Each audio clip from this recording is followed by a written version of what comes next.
Welcome back to Road to Destruction, the Great Wars. In our last video, we delved into Wilhelm II's flawed policy called Weltpolitik, and one of the best examples of its flaws was the First Moroccan Crisis. At the turn of the 20th century, Europe was rapidly transforming under the pressures of industrialization, imperialism, and growing nationalism. Among the great powers, Germany's position was unique. It was a rising military and industrial powerhouse, but also politically isolated. Under Kaiser Wilhelm II, Germany's foreign policy was marked by inconsistency, unpredictability, and a desire to assert dominance on the world stage. Wilhelm's aggressive Weltpolitik, an expansionist and often confrontational approach to foreign relations, was meant to position Germany as the dominant global power.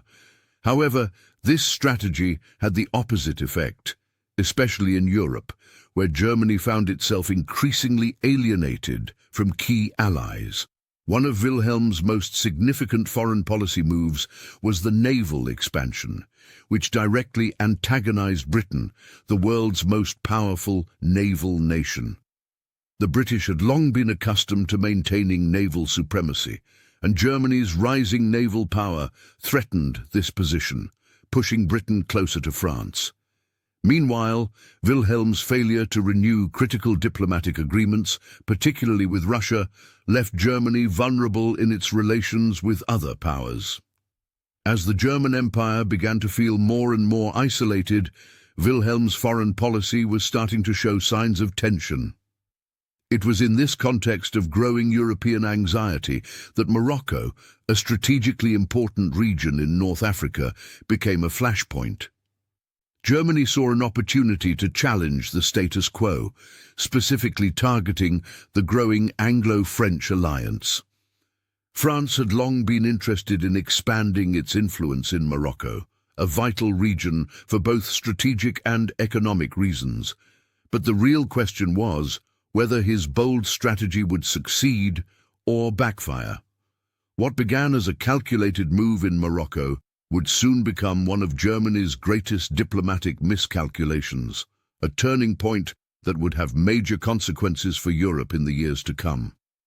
This video will explore how Wilhelm's reckless interference in Morocco led to one of Germany's first significant diplomatic failures, pushing Europe one step closer to war.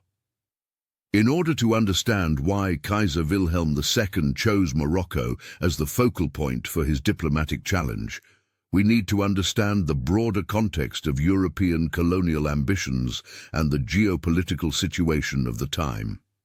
France had already established a strong presence in North Africa, notably in Algeria, and had long cast an eye on Morocco as a prime opportunity for expansion.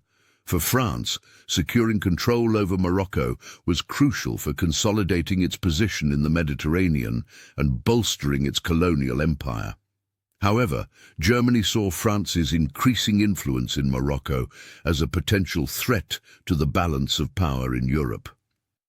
In 1904, Britain and France signed the Entente Cordiale, a landmark agreement that settled many of their colonial disputes, including the issue of Morocco. Through this agreement, Britain recognized France's special interests in Morocco, while France acknowledged Britain's rights to Egypt. This agreement was a critical step in the rapprochement between the two nations, who had once been bitter rivals. However, for Germany, the Entente Cordiale signaled the rise of an even more dangerous geopolitical alliance. As a rising power, Germany felt increasingly sidelined by this newfound unity between two of the most powerful nations in Europe. Wilhelm's response to the Entente Cordiale was to challenge France's control over Morocco. At the time, Wilhelm miscalculated Britain's commitment to France and assumed that Britain would not risk a major conflict in North Africa. Wilhelm believed that by supporting Moroccan sovereignty and claiming Germany's right to influence the country's future, he could exploit a fracture in the Entente and reassert Germany's position as a dominant European power. The German government, under Wilhelm's leadership, put forward a bold proposal. Germany would demand an international conference to resolve the question of Morocco's future. Germany hoped to internationalize the issue, calling for a diplomatic solution that would neutralize French influence and open the door for Germany to exert its own interests. Wilhelm believed this approach would force Britain to choose between supporting France or siding with Germany. If Britain sided with France, Germany could expose the Entente as a frail agreement and weaken the bond between the two powers. However, this was a dangerous gamble that would soon spiral out of control. March 1905 marked a defining moment in Germany's foreign policy under Wilhelm II. In a move that would shock Europe and alter the course of diplomacy, Wilhelm traveled to Morocco, making a public appearance in the city of Tangier. This dramatic gesture was intended to signal Germany's support for Moroccan sovereignty, directly challenging France's growing control over the region.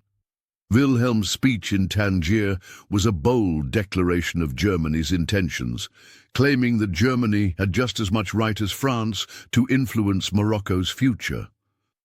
The speech itself was an aggressive challenge to France, and its implications were far-reaching. Wilhelm proclaimed that Morocco should remain independent and not fall under the exclusive control of France.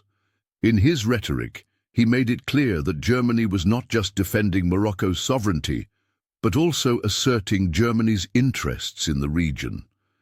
His actions and words were carefully designed to humiliate France and expose what Wilhelm believed were cracks in the Franco-British alliance.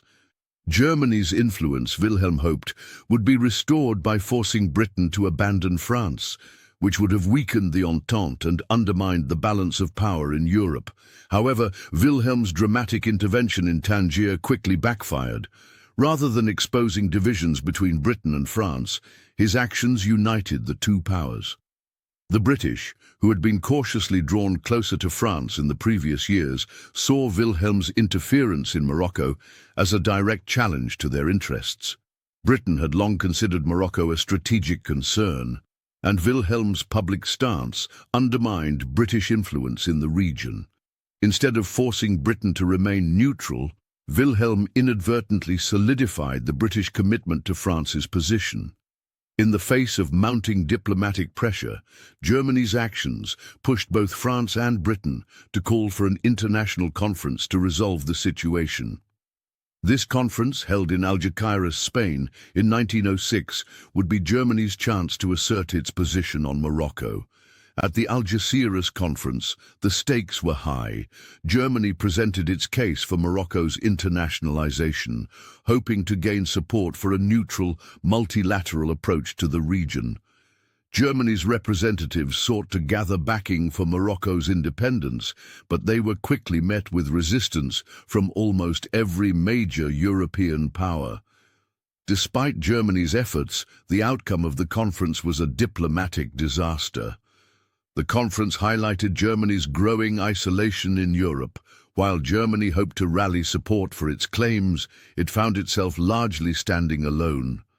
Most of the other powers, including Austria-Hungary, Germany's closest ally, distanced themselves from Germany's aggressive stance.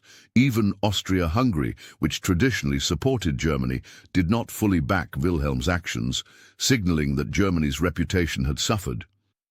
In the end, the Algeciras conference confirmed France's position as the dominant power in Morocco, much to Germany's dismay. Morocco's fate was decided in favor of France, while Germany's efforts to break the Franco-British Entente had failed spectacularly. The First Moroccan Crisis had profound consequences for Germany, and its diplomatic fallout would reverberate for years to come. The crisis highlighted the fundamental weaknesses in Wilhelm II's foreign policy and the disastrous consequences of his erratic decision-making. The most immediate effect was Germany's growing diplomatic isolation. The crisis exposed how Germany's aggression in Morocco had alienated its potential allies, with even Austria-Hungary unwilling to fully back Wilhelm's actions. In contrast, Britain and France emerged from the crisis with their alliance strengthened. Rather than being driven apart, the Entente Cordiale was solidified, as both powers found themselves united against Germany's interference.